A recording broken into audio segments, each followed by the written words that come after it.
믿음의 등대와 사랑의 뱃사공이라는 제목으로 하나님 말씀을 함께 나누려고 합니다. 우리의 인생은 바다를 항해하는 여정과 같다고 시인들이 노래하고 또 말하기도 합니다.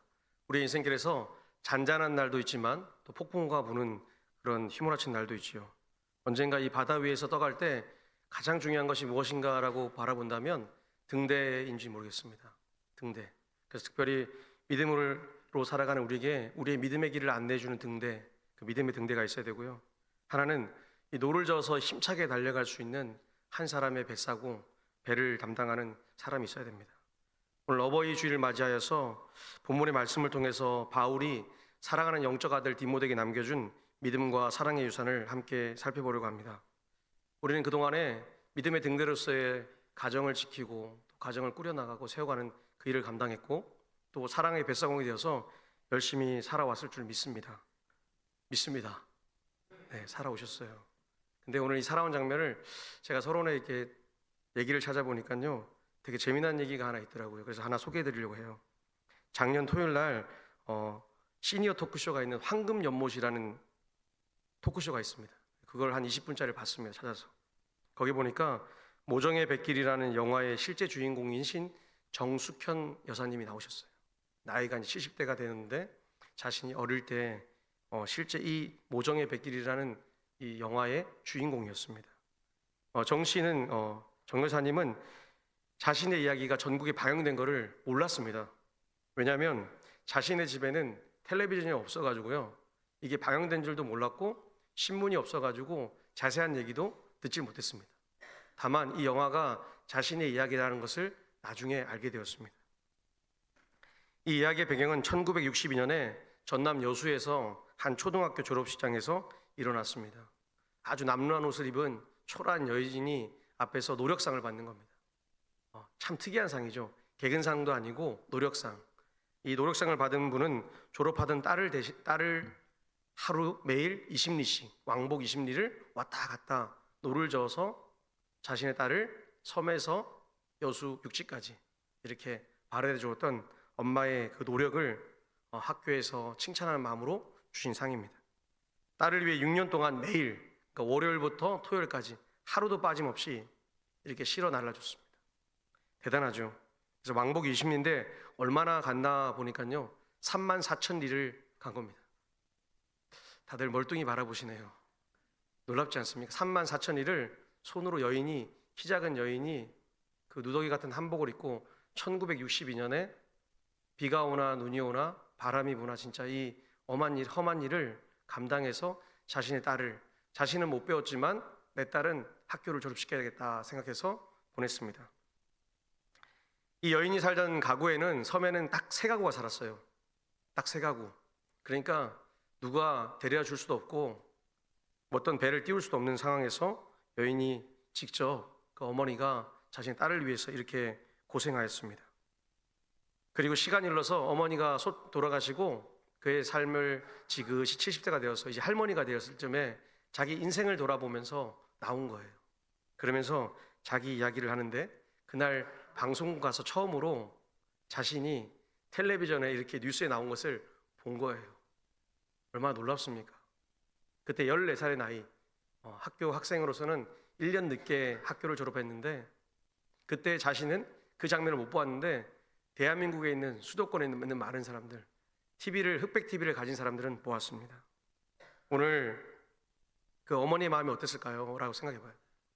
그 어린 딸을 두고 돌아가는 발걸음, 다시 와서 또 어린 딸을 데려가는 그 발걸음, 그리고 노를 져가는 힘, 삶을 살아가는 하루하루가 대단히 수고스럽고 힘들었지만 졸업식장 마지막에 노력상을 통해서 감격적인 선물을 받는 겁니다.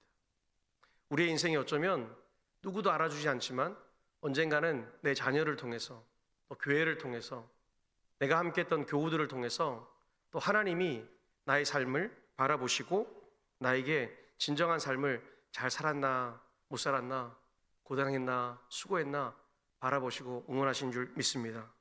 오늘 여러분의 삶을 축복합니다. 할렐루야. 네, 다들 수고하셨어요.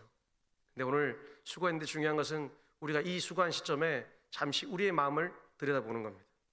오늘 이 감동적인 신화를 통해서 얼마나 중요한가, 우리의 신앙에서 우리 신앙에서 노젓는 뱃사공 얼마나 수고해야 돼요. 그죠? 힘없는 여인이 계속 저으려고 하면 얼마나 힘들겠습니까? 아픈 손과 아픈 다리를 서서 계속 노를 젓는 거예요. 서서 심리를 가려고 생각해 보세요. 엄청난 힘이 들겠죠. 그 엄청난 일을 이 여인이 참고 참아서 감당한 거예요. 자신의 딸을 위해서. 오늘 우리는 우리의 신앙과 그 신앙의 유산을 우리 가정과 가문에 남기기 위해서 얼마나 수고하고 있는지를 한번 생각해 보셔야 되고요. 다시 그 수고를 통해서 하나님은 무엇을 원하시는지를 생각하는 시간이 되시길 축복합니다. 오늘 그럼 먼저 우리는 세대를 이어가는 신앙의 유산을 잘 간직해야 돼요. 오늘 본문에 보니까 청결한 양심으로 조상적부터 섬겨오는 하나님께 감사한다고 바울이 말하고 있습니다. 바울의 자신의 신앙적 유대의 뿌리가 무엇이냐? 유대교입니다. 유대. 신앙의 뿌리가 유대교예요. 그래서 자신의 신앙을 먼저 말하고 있습니다. 자랑하고 있습니다. 그러고 나서 그 믿음이 디모데를 향해서 어떻게 움직이느냐? 디모데는 내 외조모 로이스와 내 어머니 유니게에게 속해 있다라고 말해주고 있습니다. 여기서 우리는 두 가지 중요한 개념을 살펴볼 수 있습니다. 첫째는 바울이 말한 청결한 양심이고요. 둘째는 디모데의 거짓이 없는 믿음이에요. 거짓이 없는 믿음. 청결한 양심이란 뜻은 뭐냐면요, 우리가 생각하는 청결 이게 아니고요, 정직 이런 개념보다 다른 원어의 뜻이 하나님을 알다라는 뜻이 있습니다. 그러니까 하나님을 아는 것이 청결한 양심이에요. 하나님을 알면 하나님이 주시는 선과 악을 분별해서 판단할 수 있다는 겁니다. 바울이 자주 서신서에서 얘기합니다. 자신은 청결한 양심을 가진 사람. 근데 어느 날 바울은 이렇게도 고백하죠. 나는 죄인 중에 죄수요, 괴수요, 막 이렇게 얘기합니다. 나는 더러운 사람이요. 근데 오늘 왜 자신을 청결하다 그러냐? 내가 하나님을 알았고 하나님이 아는 그 일을 열심히 하고 있기 때문에 그렇습니다. 사랑하는 우리 동부의 모든 권속들이 하나님을 알아가는 청결한 양심으로 사시길 축복합니다. 오늘 우리의 삶이 그러면 어디로 확장돼야 되는가? 거짓 없는 믿음으로 나아가야 돼요. 오늘 이 거짓이 없는 믿음이 뭐냐? 헬라 원문을 보면 위선적이지 않은, 가면을 쓰지 않은 그 뜻입니다. 오늘 우리가 가끔씩은 우리를 포장하려고 해요. 살다 보면. 그렇죠? 어쩔 수 없습니다.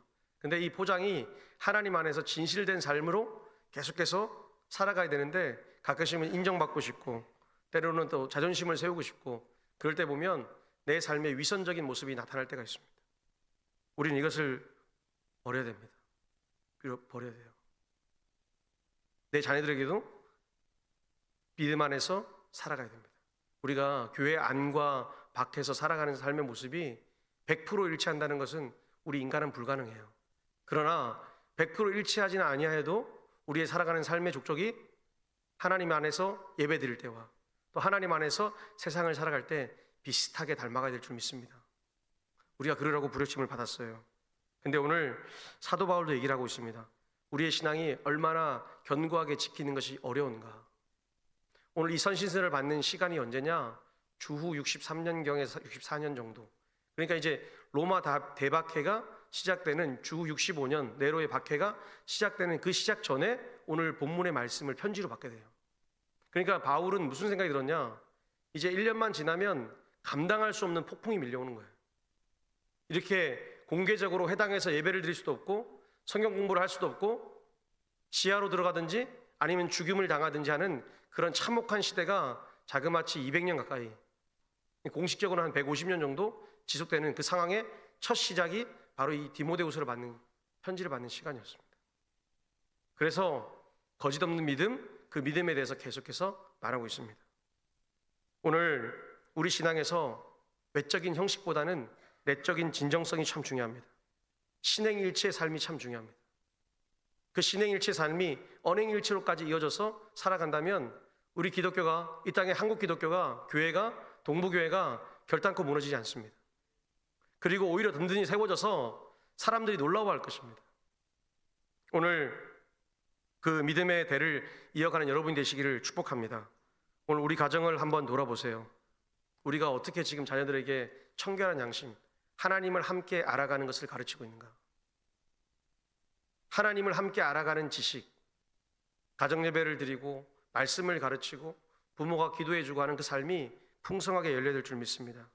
근데 사실 우리는 우리 자녀들이 사춘기만 되면 중학교를 들어가면 제일 1번이 뭐죠? 좋은 대학을 가는 것.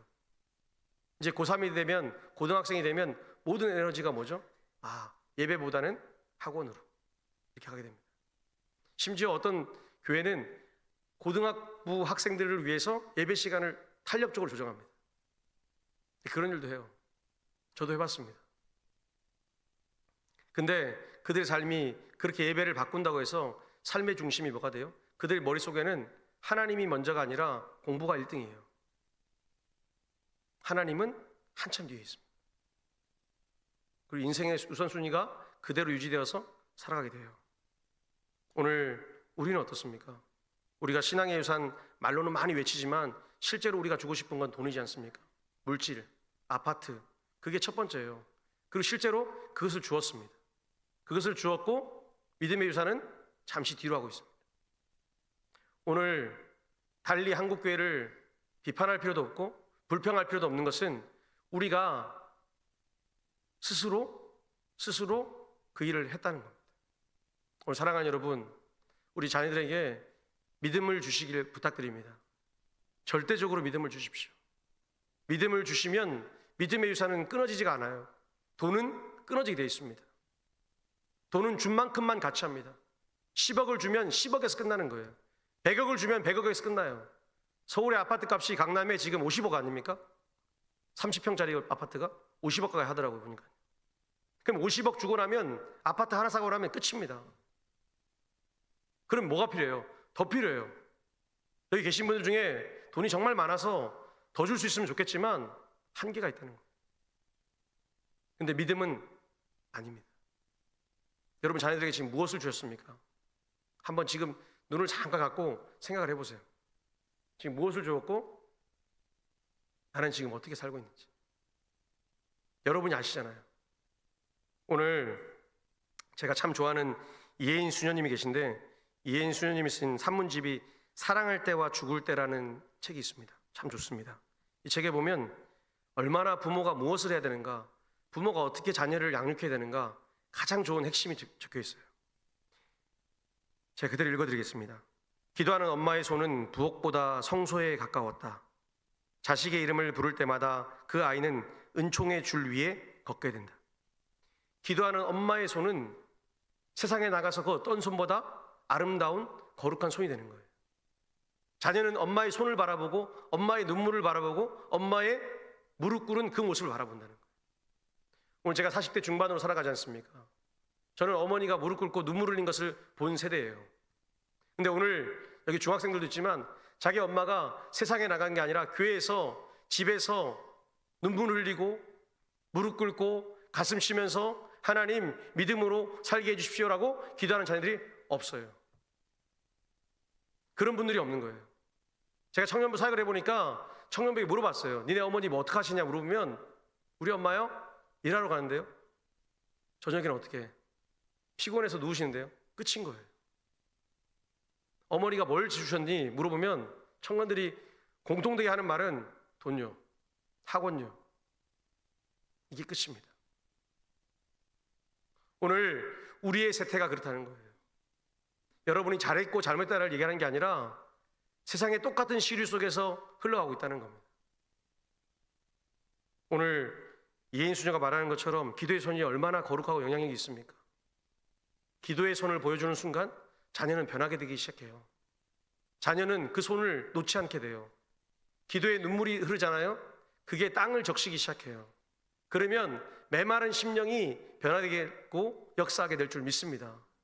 오늘 여러분들이 그 삶을 사셔야 돼요. 그 삶을 사셔야 돼요. 가슴 치면서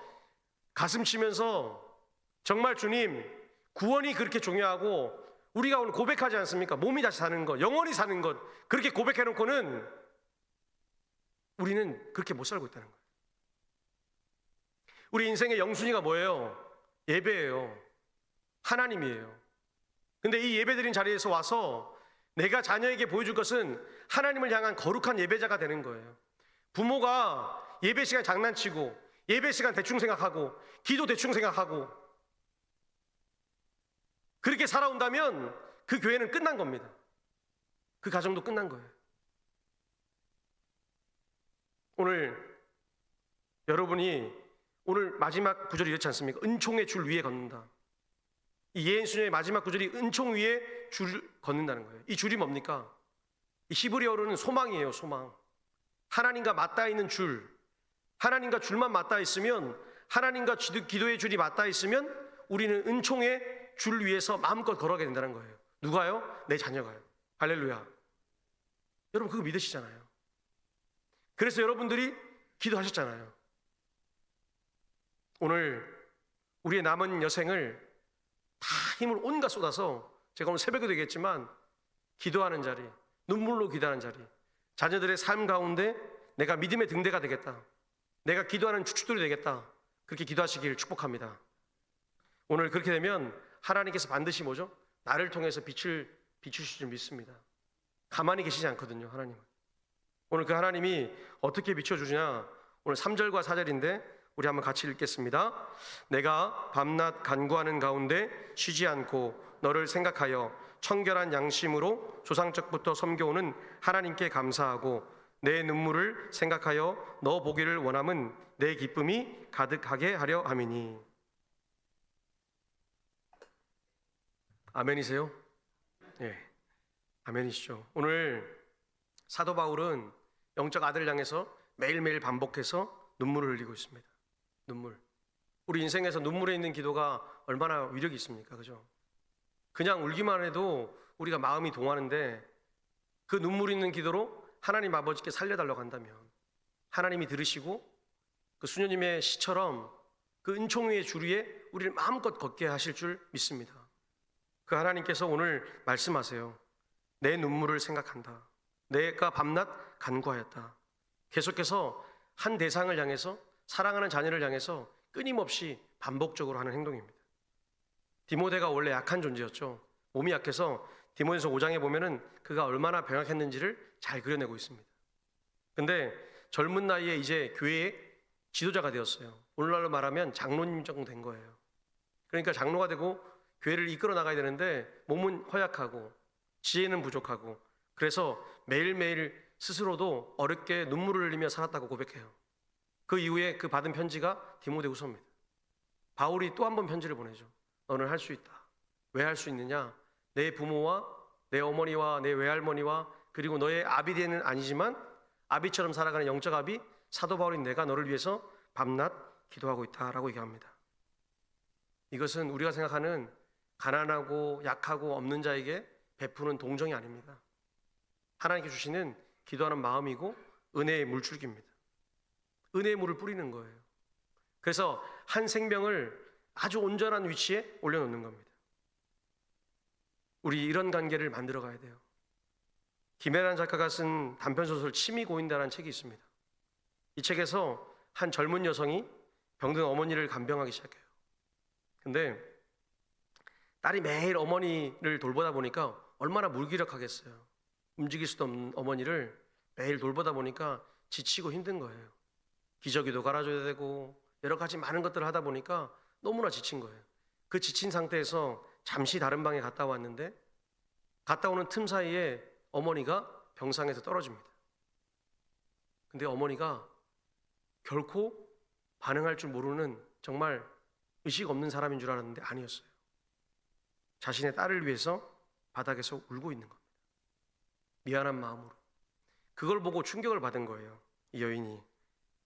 그리고 그가 이렇게 말해요. 이 책에서 나는 엄마가 그토록 아플 수 있다는 사실을 너무 늦게 깨달았습니다. 엄마도 다 죽어가는 정말 아무 힘없는 그런 사람인 줄 알았는데, 그 누워있는 거의 시체 같은 모습인데 그럼에도 불구하고 딸을 향해서 미안하고 고맙고 그런 마음의 감정이, 그 아픔이 있다는 것을 알게 되는 거예요. 제가 좋아하는 드라마 폭삭 소가수다의 마지막 장면이 얼마나 아름다운지 몰라요. 마지막에 암으로 죽는 아버지가 뭐하죠? 딸을 위해서 내가 아팠고 힘들었고 그런데 내가 너를 얼마나 사랑했는지를 여실히 얘기해 줍니다. 젊었을 때, 혈기왕성했을 때 모릅니다. 근데 딸이 결혼해서 출산을 하고 애를 키워보고 이제 세상에 나가서 어느 정도 자리를 딱 잡았을 때 아버지가 빛을 보기 전에 50대 중반에서 죽는 거예요. 참 잔인하죠. 참 잔인하죠. 50대 중반에 18살에 사랑하는 딸을, 큰 딸을 낳았는데 50대 중반이 되어서 아버지가 죽는 그 딸의 마음이 얼마나 슬프겠습니까? 오늘 우리는 사랑하는 하나님 아버지와 함께 살아갑니다. 그리고 동시에 이 땅에 육신으로 살아가는 부모님들과 함께 살아갑니다. 또 여기 많은 분들이 사랑하는 부모님들을 또 여의시고 살아갑니다. 오늘 우리의 삶에 사랑의 뱃사공처럼 열심히 노를 절 수 있는 그 힘이 뭐냐? 눈물 있는 기도인 줄 믿습니다. 여러분의 삶에 많이 뿌리셔서 우리 자녀들을 정말 아름다운 그 사랑의 텃밭으로 잘 가꾸어 주시길 축복합니다. 오늘 사도 바울이 그잖아요. 내가 너 기억한다. 내가 너 사랑한다. 내가 너를 위해서 눈물을 흘리겠다 라고 얘기합니다. 그렇게 하면 하나님이 우리를 얼마나 힘있게 하시는가. 오늘 6절과 7절 말씀인데요, 우리 같이 한번 읽겠습니다. 그러므로 내가 나의 안수함으로 내 속에 있는 하나님의 은사를 다시 부릴 듯 하게 하기 위하여 너로 생각하게 하노니 하나님이 우리에게 주신 것은 두려워하는 마음이 아니요 오직 능력과 사랑과 절제하는 마음이니 아멘. 하나님이 우리에게 주시는 마음, 이제 안수한대요. 실제로 안수하는 게 아니라 편지를 보내서 안수하는 마음으로 기도한다는 겁니다. 그래서 내 속에 있는, 너의 속에 있는 그 하나님 주신 달란트를 얼마나 크게 일으키겠는가라고 얘기합니다. 불일 듯 하게 한다. 이 스파크를 얘기하는 거거든요. 불꽃을 튀겨준다는 거예요. 우리 안에 성령이 계세요. 지금 우리 모두 안에 성령이 있습니다. 근데 성령께서 내 안에서 불일 듯 일어날 수 있도록 뭐 해야 돼요? 우리가 기도해야 될 줄 믿습니다. 우리 자녀들도 다 예수님 예전에 알았잖아요. 세례 받았잖아요. 그리고 예수님 섬기며 살았잖아요. 세상 살면서 지쳐서 무너지고 깨어지고 망가져서 지금은 그 심령이 세상의 기준에 살아가잖아요. 다시 우리가 뭐 해야 돼요? 눈물 있는 기도로 불일 듯 하게 해야 될 줄 믿습니다. 오늘 그 사명을 감당하라고 우리를 보내셨어요. 부모로서 보냈고 또 사랑한 자녀로서 부모님을 바라보면서 보냈습니다. 오늘 우리에게 주시는 마음은 두려운 마음이 아닌 줄 믿습니다. 오늘 두려운 마음이 아니라 우리에게 승리할 수 있는 마음을 주시는데 우리에게 용기를 주신다는 거예요. 오늘 능력과 절제하고 사랑하는 마음을 한마디로 딱 표현하면 가장 좋은 것은 용기입니다. 용기. 이제 선포하는 거예요. 내 가정에 가서 내 자녀들 앞에서, 내 삶 앞에서 선포하는 거예요. 하나님, 내가 이제 하나님 앞에서 아름답게 살겠습니다. 이제 얼마 남지 않은 인생이라면 더 아름답게 살겠습니다. 그래서 하나님 나라와 교회를 위해 살겠습니다. 세상이 오늘 장로님 기도처럼 끝났다고 판단했고 이제 한국교회는 계속해서 감소할 것이고 15년 지나면 한국교회는 절반으로 감소할 것이고 주일학교는 80%가 떨어졌는데 이제 주일학교는 100% 거의 없어질 것이다. 이게 세상의 정확한 논리예요. 이게 세상이 교회를 바라보는 정확한 논리예요. 그리고 대전 땅에 있는 2,000개가 넘는 약 2,500개 정도 교회가 있는데 개척교회까지 이 교회가 많이 사라진다는 거예요. 근데 오늘 장로님 기도처럼 뭐죠? 하나님, 세상은 그렇게 판단하고 그렇게 생각해서 일하지만 하나님은 우리의 눈물을 보시고 우리의 용기를 보시고 다시 일으키실 줄 믿습니다. 대한민국 매일 어렵지 않습니까? 아까 1962년에 얼마나 어려웠습니까? 1960년대에 나라에 큰 환란이 일어났잖아요. 그리고 그 어려움 속에 국가가 어떻게 할지 몰랐는데 또 하나님께서 그 지도자를 통해서 이 나라를 살리시지 않습니까? 하나님은 일하신다니까요. 우리는 하나님을 의지해야 돼요. 그리고 그 하나님께서 우리를 통해서, 우리 교회를 통해서 이 대전 땅에 믿음의 큰 텃밭을 만들기를 축복합니다. 하나님의 밭, 하나님의 집이신 이 동부교회가 이 세대에 가장 강력한 용기이자 도전의 메시지를 전하는 귀한 삶을 사시길 축복합니다. 오늘 우리는 두려워할 필요 없습니다. 사람이 없다고, 젊은 사람 두려워할 필요 없습니다. 우리가 기도하고 눈물 뿌리면 하나님이 때에 맞춰서 가장 적실한 때에 가장 좋은 것으로 채워주실 줄 믿습니다. 오늘 제가 감사한 건요, 우리의 믿음이 단단하다는 거예요. 제가 올 한 해 동안 여러분에게 뭘 부탁하셨죠? 입을 다물고 찬양하고 할렐루야 하고 계시죠? 예, 입을 꼭 다물고. 무슨 말이에요? 비난과 시기와 질투도 하지 말고 찬양하고 감사하고 축복하고. 지난번 야외에 갔다 오니까 다들 축복하는 거예요. 서로 얼마나 감사합니까? 할렐루야. 서로를 축복하는 거예요. 얼마나 고마워요. 내 옆에 앉아줘가지고 나랑 같이 이 교회를 지켜줘서 고맙고, 이제는 이 교회가 부흥할 것을 바라보면서 내 헌신과 삶을 향해 또 기도하는 거예요. 오늘 여러분이 그 삶을 사시길 축복합니다. 믿음이 무엇인가 생각해 봤거든요. 믿음은 그냥 함께 가는 거예요. 오늘 청결한 양심 뭐랬죠? 함께 알아가는 거예요. 함께. 혼자 아는 게 아니고요. 함께 서로. 내가 저 사람을 알고 저 사람이 나를 알고 하나님을 알면서 서로를 품어가는 거예요. 오늘 교회가 다시 한번 이 청결한 양심과 거짓 없는 믿음과 이 두려움 없는 용기로 나아간다면 세상 가운데 가장 강력한 그리고 아름답고 건강한 우리 동복이 될 줄 믿습니다. 제가 꿈을 꾸잖아요. 매일 꿈을 꾸고 기도합니다. 꿈을 꾸고 기도해요. 더도 말고 하나님 이곳에 10배만 주십시오. 왜 아멘 안 하세요?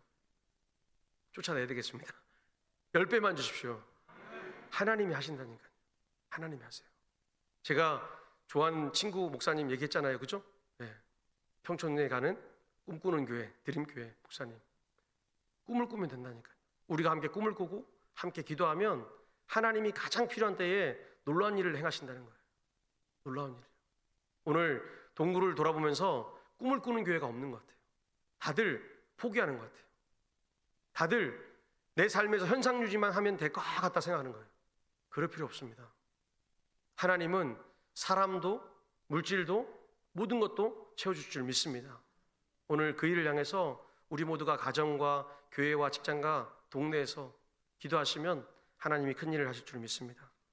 오늘 우리 함께 같이 기도했으면 좋겠습니다.